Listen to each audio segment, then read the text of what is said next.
ஜெபிப்போம். நேசிக்கிற நல்ல ஆண்டவரே, மீண்டுமாக ஒரு புதிய உவமையின் வழியாக உம்முடைய இறை ஆட்சியினுடைய உண்மையை நாங்கள் அறிந்து கொள்ள இந்த நாளிலே எங்களுடைய சிந்தனைகளையும் எங்களுடைய உள்ளங்களையும் நீர் பரிசுத்தப்படுத்த வேண்டுமாறு ஜெபிக்கின்றோம். இந்த தியான வேலையை உம்முடைய கரங்களுக்குள்ளாக ஒப்பு கொடுக்கின்றோம். நீர் எங்களோடு கூட பேசும், நாங்கள் கேட்கின்றோம்.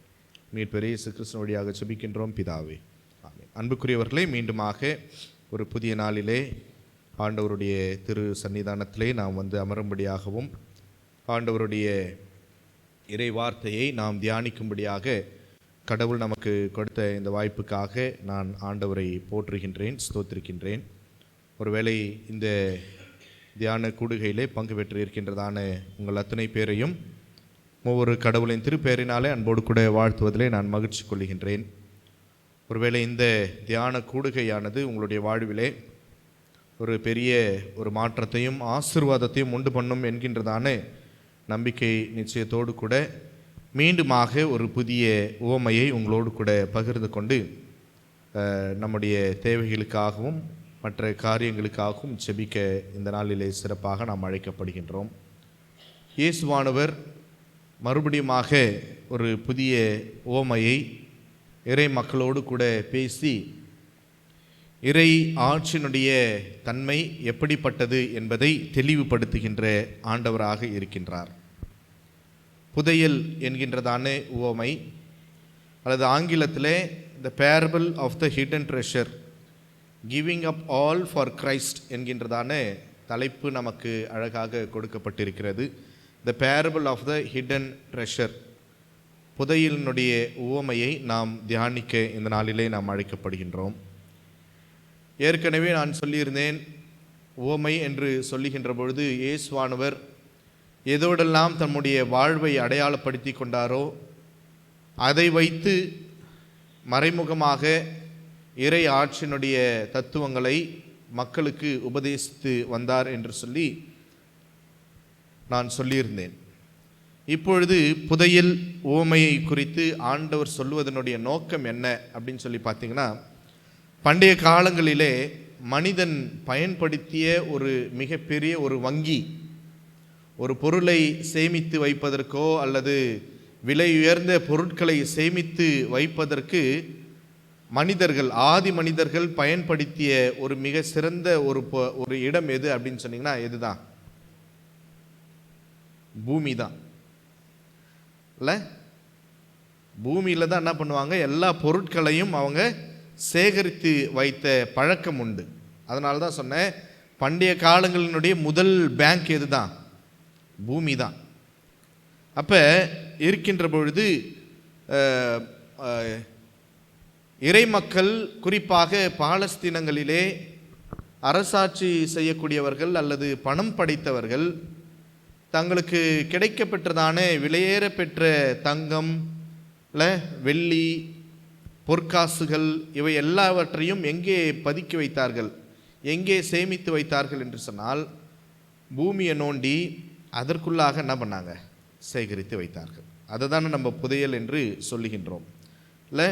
ஒருவேளை அரசர் தன்னுடைய பணி நிமித்தமாகவோ அல்லது போரின் நிமித்தமாகவோ தூர இடங்களுக்கு சென்று வருகின்ற பொழுது, தமக்கு தேவைப்படுகின்ற பொழுது அந்த இடத்தை தோண்டி தமக்கு தேவையான பணங்களையும் அல்லது பொருட்களையும் எடுத்துக்கொள்ளுகின்ற வழக்கம் அந்த காலத்திலே இருந்தது. குறிப்பாக அதனால தான் பாலஸ்தீனாவிலே அதிகமான போர் நடக்கும். இன்றைக்கும் நீங்கள் போய் பார்த்தீங்கன்னா பாலஸ்தீனா தேசத்திலே அதிகமான போர் நடக்கின்ற சூழல் எதற்கு என்று சொன்னால், அவங்க எங்கே புதையல்களை மறைத்து வைத்திருக்கிறார்கள் அப்படின்னு சொல்லிட்டு அவங்களுக்கே தெரியல. அரசர்களுக்கு எங்கே புதையல்களை பதுக்கி வைத்திருக்கிறார்கள், மறைத்து வைத்திருக்கிறார்கள் அல்லது சேமித்து வைத்திருக்கிறார்கள் என்பது அவர்களுக்கே ஒரு புரியாத புதிராக இருக்கின்றது. ஆதி காலத்திலே தோன்றிய மொழிகளிலே 3 மொழிகள் மிக மிக முக்கியமான மொழிகள். ஒன்று எபிரேயம், இன்னொன்று கிரேக்கம், இன்னொன்று என்னது, நம்முடைய தமிழ் மொழி இல்லை, தமிழ் மொழி. அப்போ தமிழர்களுக்கும் அதே கலாச்சாரம் உண்டானது நம்மளுடைய இந்திய தேசத்தில் தமிழர்களுக்கும் கூட அதே பழக்கம் இருந்தது. என்ன பண்ணுவாங்க? பொருட்களை எல்லாவற்றையும் என்ன பண்ணக்கூடிய பழக்கம், அவங்க மண்ணில் நோண்டி அதை புதையல்களாக மாற்றக்கூடியதான பழக்கத்திற்குள்ளாக நம்முடைய அரசர்கள் வாழ்ந்து வந்தார்கள் என்பது இந்த பகுதி தெளிவுபடுத்துகின்றது. அதை வைத்து இயேசுவானவர் ஒரு புதிய உவமையை நமக்கு மிக அழகாக சொல்லுகின்றார். புதையல்களை வைத்து ஆண்டவராகிய இயேசு கிறிஸ்து நமக்கு ஒரு புதிய உவமையை, குறிப்பாக அவர் வாழ்ந்த காலங்களிலே இது ஒரு மிகப்பெரிய ஒரு வழக்கமாக இருந்தது. அதனால் இறை மக்களை பார்த்து இறையாட்சி எப்படிப்பட்ட தன்மை உடையது என்பதை மிக அழகாக இங்கே தெளிவுபடுத்துகின்றார். என்ன சொல்கிறார் அப்படின்னு சொல்லி பார்த்தீங்கன்னா, ஒருவர் நிலத்தில் மறைந்திருந்த புதையல் ஒன்றை கண்டுபிடித்தார். நிலத்திலே இருந்த புதையலை அவர் கண்டுபிடிக்கின்றார். கண்டுபிடித்த பிறகு அவர் அதை மூடி மறைத்துவிட்டு மகிழ்ச்சியோடு போய் தமக்குள்ள யாவற்றையும் விற்று அந்த நிலத்தை வாங்கி கொள்ளுகின்றார். விண்ணரசு இப்புதையலுக்கு ஒப்பாகும் என்று சொல்லப்படுகின்றது. ஒருவேளை அன்புக்குரியவர்களே, இந்த இடத்திலே ஒரு சில வார்த்தைகளை நாம் சற்று கூர்ந்து கவனிக்க நாம் அழைக்கப்படுகின்றோம். முதலாவதாக நாம் பார்க்கின்ற பொழுது, ஒருவர் நிலத்திலே மறைத்து வைத்திருந்த புதையல், த ட்ரெஷர். புதையல் என்பது எதை குறிக்கிறது அப்படின்னு சொல்லிட்டு நாம் தியானித்தோம் என்று சொன்னால், கிறிஸ்துவினுடைய நற்செய்தியை இந்த பகுதி நமக்கு எடுத்துரைக்கின்றது. இயேசுவானவருடைய நற்செய்தியை இந்த பகுதி புதையல் என்று சொல்லி அடையாளப்படுத்துகின்றார், அல்லது இயேசுவை இந்த பகுதி நமக்கு அடையாளப்படுத்துகின்றது. புதையல், மண்ணிலே இருக்கக்கூடியதான புதையலை கண்டுபிடிக்கின்றார். இன்றைக்கு இந்த காலை தியான வேளையிலே வந்திருக்கின்றதான நாமும் கூட கிறிஸ்துவை நாம் கண்டுபிடித்திருக்கின்றோம், கிறிஸ்துவை நாம் அடையாளப்படுத்தியிருக்கின்றோம், இந்த நற்செய்தியை நாம் ஏற்றுக்கொண்டிருக்கின்றோம், இந்த நற்செய்தியை நாம் கண்டுபிடித்து இதை நாம் ஏற்றுக்கொண்டிருக்கின்றோம். ஆக புதையல் என்பது கடவுளுடைய நற்செய்திக்கு ஒப்பாக இந்த பகுதியை நமக்கு சொல்லி காட்டுகின்றது. அதுக்கப்புறம் அவர் என்ன செய்கிறார் அப்படின்னு பார்த்தீங்கன்னா, ஒன்றை கண்டுபிடிக்கின்றார். அவர் அதை மூடி மறைத்து விட்டு, he hides the treasure, அதை என்ன பண்ணுறார்னா மூடி மறைக்கின்றார். எங்கே மூடி மறைக்கின்றார்? தன்னுடைய இருதயத்திற்குள்ளாக அதை மறைத்து வைக்கின்றார். இயேசுவானவருடைய நற்செய்தியை எங்கே மறைத்து வைக்கிறார்? தன்னுடைய உள்ளத்திற்குள்ளாக அதை மறைத்து வைக்கின்றார். நற்செய்தியை தன்னுடைய உள்ளத்திற்குள்ளாக அவர் ஏற்றுக்கொள்ளுகின்றார். கிறிஸ்துவை தன்னுடைய உள்ளத்திற்குள்ளாக அவர் ஏற்றுக்கொள்ளுகின்றார் என்று சொல்லி இந்த பகுதி நமக்கு மறைமுகமாக சொல்லுகின்றது. அதன் பிற்பாடு என்ன சொல்றாரு? மறைத்துவிட்டு மகிழ்ச்சியுடனே அவர் செல்லுகின்றார். அந்த நற்செய்தியை தன்னுடைய உள்ளத்திலே ஏற்றுக்கொண்டவராக, கிறிஸ்துவை தன்னுடைய உள்ளத்திலே ஏற்றுக்கொண்டவராக மகிழ்ச்சியோடு அவர் மீண்டுமாக செல்லுகின்ற ஒரு காட்சியை பார்க்க முடிகின்றது. Approaching Christ and he makes a decision.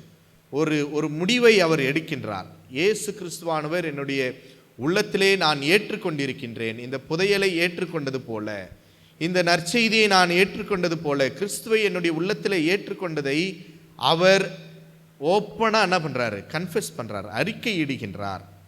அன்புக்குரியவர்களே, approaching Christ and he makes a decision for accepting Jesus Christ in his life.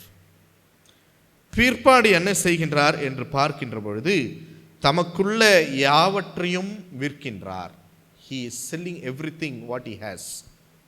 எல்லாவற்றையும் விற்கின்றது எதற்கு ஒப்பிடுகின்றார் என்று சொன்னால், தன்னுடைய உள்ளத்திலே காணப்படுகின்றதான பழைய குணாதிசயங்கள், மூர்க்கமான குணங்கள், தீய குணங்கள், இவை எல்லாவற்றையும் அவர் அப்புறப்படுத்துகின்றார். He is repenting and returning towards Christ.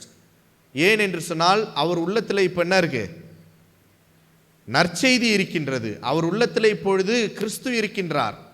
கிறிஸ்து தன்னுடைய உள்ளத்தில் இருக்கின்ற பொழுது தமக்குள்ளே இருக்கின்ற மற்ற காரியங்கள் இவை எதுவுமே எனக்கு பெரிதல்ல, மாறாக இந்த கிறிஸ்து, இந்த நற்செய்தி தான் என்னுடைய உள்ளத்திலே பெரிதாக இருக்க வேண்டும் என்று சொல்லி தாம் சேகரித்து வைத்த மற்ற காரியங்களை அவர் விற்று விடுகின்றார். அவர் மனம் மாறுகின்ற ஒரு நிகழ்வு, அல்லது கிறிஸ்துவோடு கூட தம்மை இணைத்து கொள்ளுகின்ற ஒரு நிகழ்ச்சியை இந்த பகுதி நமக்கு மிக அழகாக சொல்லி காட்டுகின்றது.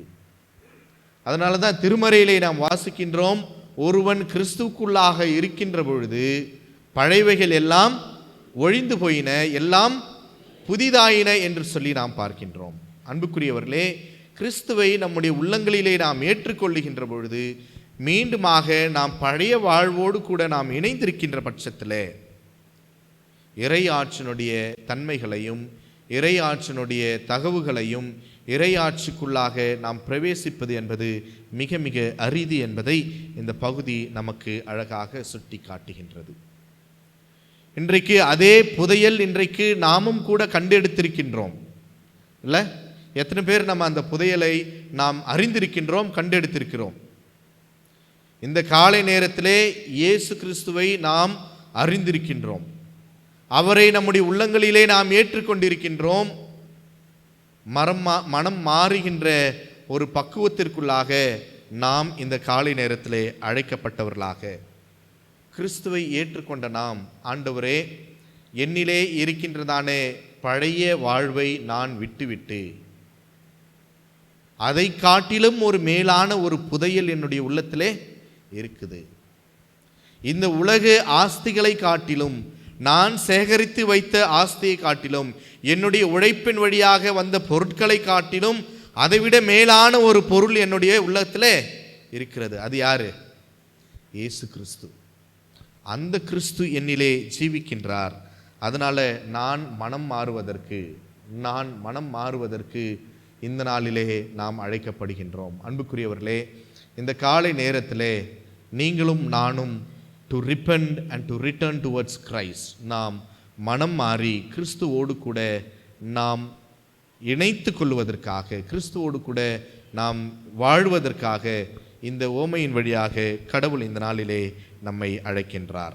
அதற்கு பிற்பாடு ஒரு வார்த்தை என்ன சொல்றாருன்னு சொன்னீங்கன்னா, யாவற்றையும் விற்று அந்த நிலத்தை வாங்கி கொள்ளுகின்றார். எந்த நிலத்தை வாங்குகிறார்? எதை வாங்கி கொள்ளுகின்றார்? ரட்சிப்பு என்கின்றதான அந்த நிலத்தை அவர் வாங்கி கொள்ளுகின்றார். இன்றைக்கு இயேசு கிறிஸ்துவ ஒருவரால் மட்டுமே இந்த உலகத்தை மீட்க முடியும். கிறிஸ்து நமக்காக சிலுவையிலே பட்ட பாடுகளின் வழியாக மாத்திரமே நமக்கு மீட்பு உண்டு என்கின்றதான நம்பிக்கை நம்முடைய உள்ளங்களிலே இருக்க வேண்டும். அவர் எல்லாவற்றையும் அர்ப்பணித்தவராக, கடவுளுக்காக எல்லாவற்றையும் இழந்தவராக, கிறிஸ்துவுக்காக எல்லாவற்றையும் இழக்கின்ற பொழுது அந்த மீட்பு என்கின்றதான அந்த மிகப்பெரிய ஒரு பொக்கிஷம் நமக்கு கிடைக்கும் என்பதிலே எந்த ஒரு மாற்று கருத்தும் இல்லை. எல்லாம் புதிதாயின என்று சொல்லி வெறுமனே வாயின் வார்த்தைகளிலே மட்டும் நாம் சொல்லாதபடிக்கு உண்மையாகவே நம்முடைய உள்ளங்களை புதிதாக்குவதற்கு ஆண்டவரே, இந்த காலை நேரத்திலே ஒருவேளை பழைய வாழ்வையே நான் வாழ்ந்து கொண்டிருப்பேன் என்று சொன்னால், இந்த காலை நேரத்திலே இந்த லெந்து நாட்களிலே நுழைந்திருக்கின்றதான நாம புதிதாக என்னுடைய உள்ளத்தை மாற்றும். ஏன் என்று சொன்னால், பழைய பொருட்களும் புதிய பொருட்களும் ஒரே இடத்துல இருக்கவே முடியாது. இயேசு கிறிஸ்து உங்களுக்கு புதிதாக இருப்பதனாலே பழையவைகளை நீங்கள் கழித்து போட்டவர்களாக, பழைய தீய குணங்களை கழித்து போட்டவர்களாக ஒரு புதிய குணத்தோடு கூட வாழ்வதற்கு கடவுள் இந்த நாளிலே நம்மை அழைக்கின்றார். அவர் மகிழ்ச்சியோடு கூட அந்த இடத்தை வாங்குகின்றார். கிறிஸ்து என்னை ரட்சித்திருக்கின்றார். The experience of the joy of salvation, ரட்சிப்பினுடைய மகிழ்ச்சி, மீட்பின் மகிழ்ச்சியை அவர் இந்த உலகத்திற்கு அவர் எடுத்து செல்கின்றார். நம்ம புதுசாக ஒரு பொருள் வாங்கணும் அப்படின்னு சொன்னீங்கன்னா நம்ம என்ன பண்ணுவோம்? அதை பிறருக்கு காண்பிப்போம் இல்லை?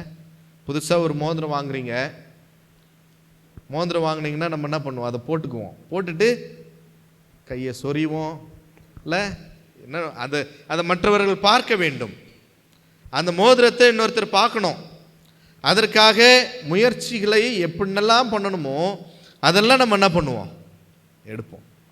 அப்போ அந்த மீட்பின் மகிழ்ச்சியை பிறர் காணும்படியாக நம்முடைய வாழ்வு செய்ய வேண்டும் என்று சொல்லி இறை ஆட்சி குறித்த உண்மையை ஆண்டவர் இந்த பகுதியிலே நம்மோடு கூட எடுத்துரைக்கின்றார். அன்புக்குரியவர்களே, இந்த காலை நேரத்தில் நாம் எந்த நிலையிலே இருக்கின்றோம்? கிறிஸ்துவை நாம் ஏற்றுக்கொண்டவர்களாக, ஆண்டவருடைய நற்செய்தியை நம்முடைய உள்ளங்களிலே ஏற்றுக்கொண்ட பிள்ளைகளாக, ஒருவேளை அந்த கிறிஸ்துவை ஏற்றுக்கொண்ட நாம உள்ளங்களிலே பதித்தவர்களாக, மற்ற காரியங்களை காட்டிலும் கிறிஸ்து எனக்கு மேலானவர், மற்ற காரியங்களை பார்க்கிலும் கிறிஸ்து என்னிலே உயர்ந்தவராக செயல்பட வேண்டும் என்று சொல்லி நாம் நம்முடைய வாழ்வை அர்ப்பணிக்கின்ற பிள்ளைகளாக, அந்த மீட்பை நாம் பெற்றுக்கொள்ளுகின்ற இறை மக்களாக, அந்த மீட்பினுடைய நற்செய்தியினுடைய அனுபவத்தையும் அதனுடைய மகிழ்ச்சியையும் பிறரோடு பகிர்ந்து கொள்ள கடவுள் இந்த காலை நேரத்திலே நம்மை அழைக்கின்றார்.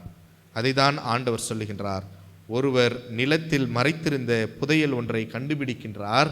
கண்டுபிடித்த அவர் அதை மூடி மறைத்துவிட்டு மகிழ்ச்சியோடு கூட போய் தமக்குள்ளே இருக்கின்ற யாவற்றையும் விற்று அந்த நிலத்தை வாங்கி கொள்ளுகின்றார். இறை அரசும் அப்படிப்பட்டதான புதையலுக்கு ஒப்பாய் இருக்கின்றது. கிறிஸ்துவை நாம் பிறரோடு கூட பகிர்ந்து கொள்வதற்காக நாம் அழைக்கப்படுகின்றோம். We are called to share the Christ life with others.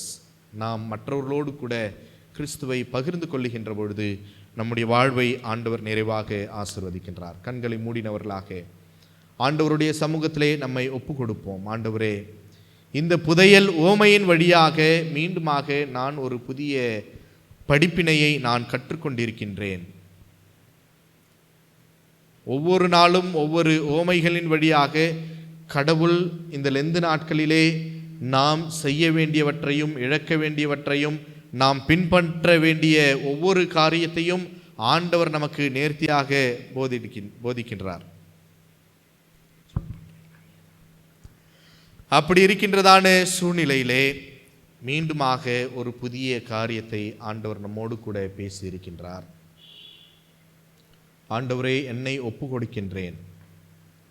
கிறிஸ்துவனுடைய நற்செய்திக்காக, அந்த மீட்பெண்ணுடைய அனுபவத்தை பிறரோடு பகிர்ந்து கொள்வதற்காக என்னை உம்முடைய திருக்கரங்களுக்குள்ளாக நான் அர்ப்பணிக்கின்றேன் ஆண்டவரே என்று சொல்லி ஆண்டவருடைய சமூகத்திலே நாம் நம்மை தாழ்த்தி ஒப்பு கொடுப்போம்.